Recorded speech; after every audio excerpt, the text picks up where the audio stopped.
Hello and welcome to another episode of Hollywood Wargaming, and today is a very exciting one because we are going to be going over the new starter set for Bolt Action, released by Warlord Games. And this is of course the Island Assault starter set. And what makes this ordeal so exciting is the fact that this is actually a really good starter set, and I am very excited to go over it with you guys, as I was very much heartbroken when they discontinued the North Africa starter set, but I think this one here might actually have a little bit more broader appeal, and might also result in Imperial Japan getting a little bit more representation on the tabletop. But let's go ahead and take a look at the variations of the Island Assault starter set, as there is 3 major variants that Warlord is offering for us.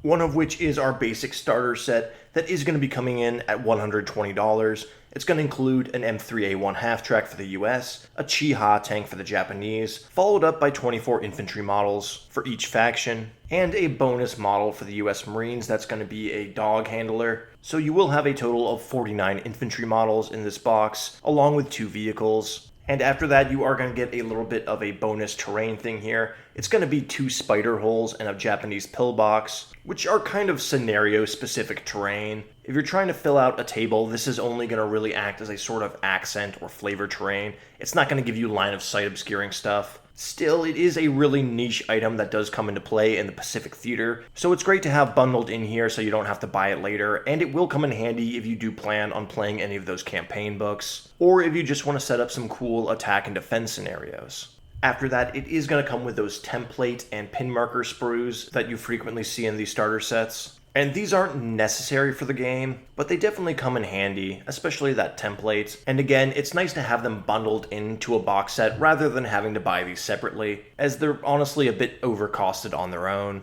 So their presence is very much welcome, though I will say this, I do not know a single Bolt Action player who actually uses those red pin markers. Heck, I even went to a tournament recently where I told a bunch of people there that they were actually dials and they didn't even know that. They're honestly just too difficult to read from tabletop height, but I do use them as artillery markers and other miscellaneous things of the sort. After that, we are going to see that this box set comes with 6 order dice for each faction, which comes out to a total of 12 order dice. And if you've seen my other videos on how to get started in Bolt Action and the Band of Brothers set, you'll know that this is my biggest gripe with the pre-existing sets before this one, is that they never gave you enough order dice, or they gave you an odd amount of order dice, and you were left having to buy them on your own, which was frustrating as the order dice are not inexpensive. But in this box set, we have a total of 12 dice, and while these are 2 sets of different color dice, they are similar enough in color where you could probably combine them, take those 12 dice to your local gaming club, and play a full game of Bolt Action with them, provided your opponent uses different colored dice. And from my experience, there is usually always one player in the group who will have those Panzergrau dice, so it really shouldn't be much of a problem, and hats off to Warlord for including a well-rounded amount of dice. I'd like to think that somebody in the company somewhere read the complaints online and made sure that major gripe of mine was rectified in this new box set. And really, this is just a huge win for the Island Assault starter set that automatically gives it a leg up on a lot of the previous starter sets that we've seen. But after the order dice, we're going to see that it also contains some regular D6 die. And for a player who's been in the hobby for a while, such as myself, these dice might seem a little bit superfluous. But if you're just getting into the game for the first time, and this is the first box of miniatures that you ever open, they're very much a welcome addition. You undeniably need dice in wargaming. And while these D6 die might not be enough in terms of quantity for a game of Bolt Action, I would much rather have to go out and buy a $5 box of Chessex die than a $25 box of Warlord order dice. And even if you do go out and buy those Chessex die, it's still great to have some extra dice of different color that you can use for things such as pin markers, wound counters, and other things of the sort. And lastly here, this box set is of course going to come with the Bolt Action 2nd edition rulebook. And if you guys know me, I'm a big fan of wargaming companies that give you rules with the models when you bundle buy, so that way you're not continuously hawking up money for literature. Let's be honest, most of us are in this hobby for the miniatures, not the books, so it is great to see the core rulebook show up in this bundle buy, especially from a new player perspective. You don't have to pay all this extra money for overhead costs, such as rules and books. but that will be all of the contents for the basic version of this Island Assault starter box set. And the other two versions of this box set, the ones that come with more content, will be building on top of all of these units, accessories, and rules included in this box. And that will bring us along to the second version of this box that Warlord Games is offering for us, and that's going to be the Island Assault Elite Intervention Edition. And at $218 US, this is going to be just under $100 more, which is a pretty significant increase in price when you consider that the regular set is only $120, but you are going to be getting a lot more here. First up, you are going to be getting a support group box for both the Japanese and the US Marines. And for those of you who aren't familiar with these support group boxes, there's something that Warlord did a little while ago that basically bundles a couple of blister packs into one box set, which often includes things like a command squad, a medium machine gun, and a mortar. And to put it bluntly, these box sets are basically buy 2 blister packs, get one half off, all bundled into one, and I have somewhat of a strong hunch that this was done to help sell some undesirable units, such as the MMG teams, as most players were just picking up that medium mortar blister, and probably even building those command squads out of the plastic box sets. So honestly, I don't think too highly of these support group boxes, but I do think they are pretty great to throw into a starter set. And when we take a look at price breakdowns of these various Island Assault starter sets, we're going to see that we're getting a little bit more bargain here than you would just buying a regular support group, and it is going to give you more models and free up those plastic sprues to have a little bit more flexibility with your list building. So again, while I don't think too highly of support groups on their own, I think they are a great addition for a starter set. But after those support groups, we are going to have 2 other box additions here, and these guys are going to put the Elite into this Elite Intervention set. For the Marines, we are going to have the legendary Marine Raiders, who will be a 10-man veteran squad, sporting 3 Thompson submachine guns and 2 Browning automatic rifles. Meanwhile, on the Japanese side, we are going to be getting a 10-man paratrooper squad, who will be sporting 3 submachine guns and a Type 99 LMG. So right off the bat, these extra veteran squads are going to be giving us 10 extra minis for each faction, and will be bringing a lot of special weapons along with them. Combine that with the support groups that are going to be giving you a command squad, a medium mortar, a medium MMG, all on top of 24 infantry models and an armored vehicle. And I have to say, the extra $100 you're going to be spending on this Elite Intervention set will be going a very long way. In fact, I would go as far to say that this set is basically giving you 2 full starter armies here. It's also worth mentioning that you will be getting the Dog Handler special model that comes in the base set, along with another free model here for the Japanese faction, who is going to be the Unfortunate Fellow model. And I don't really know what's going on with this mini. I think it looks like a guy sitting in a spider hole with a bomb that he's going to hit with a rock, which is an interesting battlefield role. I mean, correct me if that's not what's going on in that vignette, but if it is, it's a good proxy for a suicide bomber. And that is pretty cool because suicide bombers are not models that you want to spend money on and get attached to, because very often they don't get to spend a whole lot of time alive on the tabletop. But lastly, we are going to have the final form of this Island Assault box set that is going to be the Pacific Campaigns Edition. And at $275, you're going to be getting the same contents as the Elite Intervention Edition, but this time you will also be getting 2 campaign books, which are Empire in Flames and the Mariana and Palau Island campaign books. Now, I have not looked over either of these campaign books, nor have I played any of the scenarios in them, but I am a pretty big fan of some of Warlord's most recent campaign books. Not only are they packed with awesome information detailing the battles, but they also tend to give you a lot of new, unique ways to build your army lists, including new and unique units. However, coming in at $275, I do have a pretty big gripe with this edition of the Island Assault box sets, and that's something we will come back to when we take a look at the price breakdown of these sets, which will be the next part of our video here, and should be pretty self-explanatory. We're going to go ahead and take a look at the contents of these boxes, the MSRP value of each individual item, compare them to the price of the box set itself to evaluate what kind of bargain we're getting here. And just a few quick disclaimers before we start doing this. I'm going off of the base MSRP of all these products. A lot of items that are in here do go on sale rather frequently, such as the infantry sprues and the plastic template sprues, and even the rulebook itself. Still, there is something to be said about being able to get this all at once at a discount rather than having to wait for sales and get each individual piece when the time presents itself. After that, I just want to go over the price that I put for these infantry box sets on here, because at 24 infantry per faction, you are going to be getting 4 of the typical 5 sprues that you get in those infantry box sets, so I adjusted the price accordingly to that. But with that out of the way, let's go ahead and take a look at the standard Island Assault box set and break it down piece by piece. And first up, we are going to have our M3A1 half-track, which of course is the US half-track, coming in at $27. Which is a little bit on the pricey end when you consider these vehicles don't have a whole lot of staying power on the battlefield, and they're really not too big to begin with. After that, we are going to have our Chi-Ha medium tank coming in at $32, and that's the average price point for most tanks that Warlord sells. Yes, they do go on sale also, but not nearly as frequently as some of the other contents in this box, and I do think it is a must to have a nice, sturdy, reliable medium tank in everyone's collection. But after that, we are going to have our US Marines infantry box set, which of course is going to be adjusted for the amount of sprues we're getting, coming in at a value of $38. Yes, sprue sale is a thing, and you can potentially get these 4 sprues of infantry for just $20, but you still need to consider the fact that you must buy the bases for them still, and also cost for shipping and handling. But after that, we are going to have the identical for the Japanese infantry. Again, 4 sprues giving you 24 models, adjusted off that regular box set price for $38.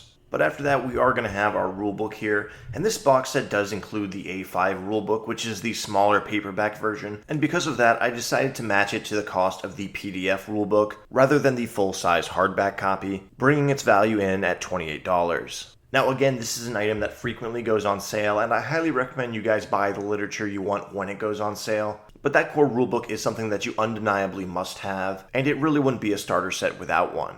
But after that, we are going to have our little pillbox here that I am valuing at $12. Now, the Japanese pillbox and spider holes that are included in the Island Assault set are not actually sold separately on Warlord's site, but they did have one of those resin pop-up pillboxes for $12 on the site, so I went ahead and matched its value with that. Like I said earlier, they're nice little pieces for scenarios, and it's definitely better to get them in a box set bundle than go out and buy them on your own. But after that, we are going to have our 12 Warlord order dice that are going to be valued at $25. Again, these order dice are not cheap, and I am very much happy that they included 12 here, because anything less than that really isn't a overall usable set. And again, these order dice are pretty expensive on their own, so it's great to see them bundled into this set, as you're basically going to be saving $25 here on something that you absolutely need to play the game. After that, we have our templates and pin marker sprues. These are valued at $20, which they are retailed at on the site, but these things are on sale all the time. I got mine on the sprue sale for half off, and I would never recommend any player paying full price for these. But again, something that is pretty essential for a starter set, as Warlord does seem to include them in almost every one it puts out, which is nice because then we are getting it for quote-unquote free. So with models, terrain, rules, and order dice wrapped up, we are going to be looking at a total value of this box set at $220, which when compared to its MSRP price of $120 is going to be $100 in savings. And if you want to look at it this way, it basically means that you're going to be buying these 2 vehicles and 2 infantry boxes and getting a free rulebook, a free bunker set, free order dice, and pin markers and templates. And then still getting $15 off the models on top of all of that. So yeah, I gotta say this box set is actually a very good deal. And with the vehicles, infantry, and full set of order dice that we're getting in here, I think Warlord Games did a really A+ job putting this set together, and it's pretty much addressed every gripe I have with previous box sets. However, while the standard Island Assault box set is a really good value, I think Warlord Games still does have a few issues when it comes to scaling these box sets up. As we'll see in the next 2 upgraded versions of this Island Assault box, the more you spend, the less value you're actually going to be getting here, which I find a little bit counterintuitive and frustrating. And that will move us along to the Elite Intervention box set, which is going to include those 2 support groups and those 2 Special Forces squads. And here we're going to have all of the same contents in the previous box set, which came into a $220 value, plus the 2 faction support groups, which come in at an MSRP of $32, followed up by those Marine Raiders and Japanese paratroopers, which are going to be $29 each, which will add another $122 worth of models to this bundle kit, bringing its total value up to $342 US. And while the value of this box set has increased $122, the price of the box set itself has also increased about $100. So with the Elite Intervention box set, you will essentially be getting $125 off, which is a pretty marginal increase in value when you consider that the box set has almost doubled in price. But don't let me get too down on this Elite Intervention edition. All of the new stuff that you're going to be getting in this box compared to the previous one is models, and pretty good ones at that. So while the value of the Elite Intervention edition isn't quite as high as the standard edition, I still do think it's a pretty great box set, especially if you are just getting into the hobby. As, like I mentioned earlier, this Intervention box set is essentially 2 starter armies in one bundle. But that will bring us along to the final version of this Island Assault box set, which is also the most expensive, coming in at $275, and this will be the Pacific Campaigns edition of the Island Assault starter sets, and this will include all of the contents of the Elite Intervention box set that we just went over, plus the Empire in Flames and Mariana Islands campaign books. And both of these campaign books are going to MSRP at $30 each, bringing the entire set at MSRP to a $402 value, which, when you look at the price tag of this box set being $275, you are going to notice that this box set has the same $125 savings that the previous Elite Intervention box set has, which basically means that you're paying full price for these 2 campaign books. And please, if I'm missing something, please leave a comment below. But from my perspective, this last box set here just really isn't worth the extra money, because these campaign books go on sale all the time. And I believe at the date I'm recording this video, they were on sale for half off under 2 months ago. So the Pacific Campaigns edition of this box set really just leaves me scratching my head, and it's a prime example of what us veterans in the hobby call warlord logic, which if you know what I'm talking about, well, then you know. And if you don't, well, stick around, you'll figure it out. All that said, I do gotta say, Warlord makes some pretty cool campaign books still, and if you're okay spending the extra money to get these campaign books right away and start playing those scenarios, then don't let me stop you from jumping on it.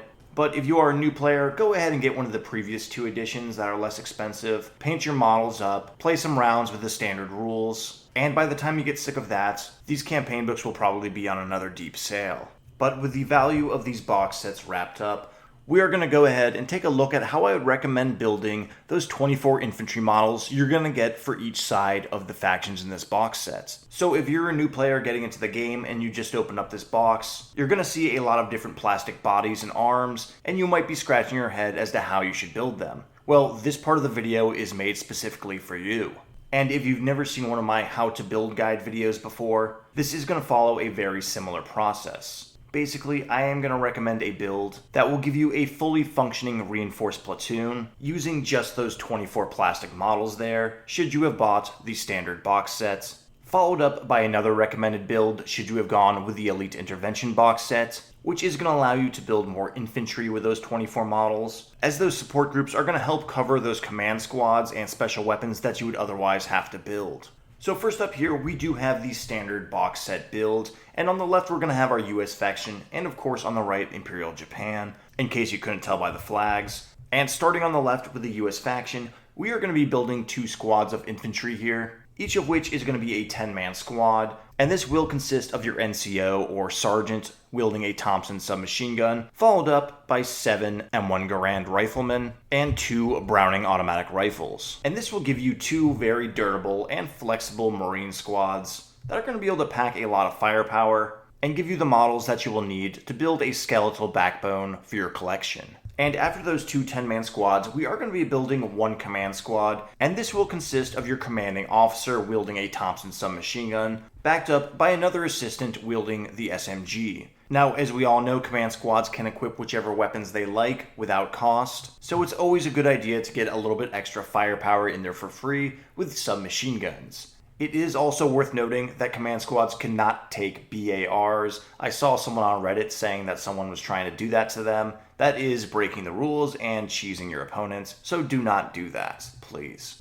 But with our final 2 models, we are going to be building a bazooka team. This is going to be 1 man wielding a bazooka, followed up by another rifleman who will be his loader and assistant. And while I do almost always recommend building a bazooka anyways, it's especially important for this box set as your opponent is going to be running that Chi-Ha tank. But that will wrap up the 24 models that you're going to be building for your Marine side in this core box set, should you go with the standard $120 edition. And on the Japanese side, it's not going to be terribly different from that. We are going to have two 10-man squads, with the NCO wielding a submachine gun, followed up by 7 riflemen wielding the Arisaka rifles, and then a Type 99 light machine gun, with 1 more rifleman who will be acting as his loader. After that, we are going to be building 1 political officer here who's going to be wielding that katana. This officer acts as a lone unit and will be by himself. But I will say this, if you want to do something else here, you can always build a standard bearer carrying the Japanese flag. And don't worry, if you want the flag and the katana, there's still another way to do that. When we look at the next build, which is going to be our command squad consisting of our commanding officer, followed up by 1 of his henchmen. And while I do recommend running both of these guys with a submachine gun, you could easily put that katana on your officer here. Just let your opponent know which weapon he's going to be equipped with at the beginning of the round, if you can't manage to fit both the SMG and the katana on the same model. But with our 24th and final model on the Japanese side of this box, we are going to be building a gentleman wielding a lunge mine, who will be a suicide bomber. And if you're a Japanese player, I would definitely recommend having 3 lunge mine or suicide bombers in your collection. But for this box set and its limited contents, it's not really necessary. Unlike the bazooka to take out that Chiha, the Japanese infantry will be able to overrun and assault that open-topped half-track rather easily, and this lunge mine will serve as a more thematic and aggressive way to make ends to those means. But as you can see here, with this standard box set build, we're going to have a pretty simple strategy here. You're going to be building 2 squads of infantry, followed up by a headquarters and some special weapons. But after that, we are going to move along and take a look at my build recommendations should you have purchased the Elite Intervention box set, which again is going to give you those support groups and special forces squads, freeing up those last 4 plastic models in each faction to help flesh out your standard infantry collection. Now, right off the bat here, you're going to see that I still recommend building those 10-man squads for each faction, as they are just a very utilitarian build that will be at home in almost any list you can build in the game. And for the Marines, you're going to notice that nothing's really changed here in far of weapons and equipment. We're still going to be building that bazooka because it is not offered in the support group. But for the 2 models that would make up our commanding officer, we're instead going to build regular Marines with Thompson submachine guns. And these 2 guys can be thrown into your standard infantry squad should you want to run them as veterans and increase their close range firepower. Meanwhile, on the Japanese side, we're going to see that we're going to do away with those political officers and headquarters group, and instead build 3 of those Type 99 LMGs, as the Japanese faction does make use of lone snipers, who can be equipped with light machine guns. That's right, they are a single model unit that you can slot into your list, and have a lone guerrilla warrior wandering around with a light machine gun. However, these 3 guys are going to be pretty flexible, and you can slot these LMGs into your regular infantryman squads, should you want to run them as veterans. And you could even build them as submachine gunners and follow that same philosophy, much like we did with the Marine side here. Hell, if you really want to go full bonsai mode, you can go ahead and make 2 more suicide bombers also. But while we're on the topic of lunge mines, I will say, I still want you guys to build 1 lunge mine out of this box set. They're just really useful to have on hand, and should your opponent show up with a new shiny Sherman one day, you're not going to have too much of an issue dealing with it. But that is going to wrap up both of my recommended builds for both the standard and elite box sets. And for those of you viewers with a keen eye, you will notice that my recommended builds here don't stray too far from what's pictured on Warlord's website. And if the instruction manual included in this Island Assault book tells you to build them in the way that is shown in those pictures, I will once again have to tip my hat to Warlord Games. It seems like a much more viable and balanced force from which a new player can begin building their army with, which is one of the biggest gripes that I have with the Band of Brothers sets. So at the end of the day, I gotta say, Warlord did a fantastic job with this new starter set, and I want to see them keep this up with future releases, because it seems they were finally able to bundle a box set that is truly worthy of the title Starter Set. But let me know what you guys think about this box set in the comments below. Do you guys think there should have been a Sherman in there instead of that M3 half-track? Or are you going to be holding out until the European theater version of this box set comes out? And do you think you would spring on the Elite Intervention edition of this box set, or just go for the standard one that seems to have the best bargain deal? Leave your comments below. As always, be reasonable and explain yourself. If you enjoyed the video, go ahead, leave a like. Consider subscribing to the channel if you want to see more content like this. Turn on notifications, all that fun stuff. And until next time, take care.